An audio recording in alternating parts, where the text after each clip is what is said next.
শহরের ইট পাথরের ব্যস্ততা থেকে অনেক দূরে নির্জন এক মফস্বল শহরে অবস্থিত আমাদের পুরনো ছায়াবীথি বাগান বাড়িটি। গেট দিয়ে ভেতরে ঢুকলেই মনে হয় যেন সময়ের চাকা কয়েক দশক পিছিয়ে গেছে। বিশাল এক লোহার গেট, যা খুললেই দুপাশে সারিবদ্ধ দেবদারু গাছ অভ্যর্থনা জানায়। বাড়ির সামনের বাগানটি দাদুর খুব প্রিয় ছিল। সেখানে মরশুমি ফুলের মেলা লেগে থাকে সারা বছর।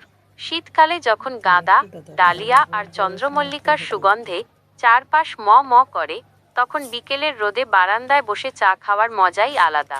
বাগানের এক কোণে আছে একটি পুরনো আম বাগান আর লিচুর গাছ। গরমের দিনে যখন গাছগুলো ফলে ভরে ওঠে, তখন পাখিদের কিচিরমিচির শব্দে ঘুম ভাঙে। বাড়িটি লাল ইটের তৈরি, যার গায়ে শ্যাওলার আস্তরণ এক ধরনের আভিজাত্য ফুটিয়ে তোলে। চওড়া বারান্দা আর কাঠের জানলার খড়খড়িগুলো যেন পুরনো দিনের গল্প বলে।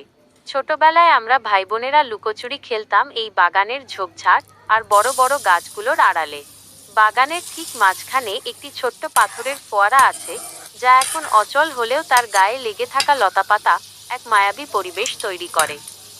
সবচেয়ে সুন্দর লাগে বর্ষাকালে, যখন টিনের চালে বৃষ্টির শব্দ হয় আর মাটির সোঁদা গন্ধে ভরে ওঠে বাগান বাড়িটি। তখন মনে হয় পৃথিবীর সমস্ত শান্তি এখানেই জমা হয়েছে।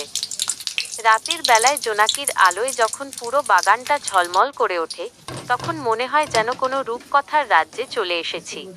আজকাল ব্যস্ত নাগরিক জীবনে এমন প্রশান্তি খুঁজে পাওয়া কঠিন।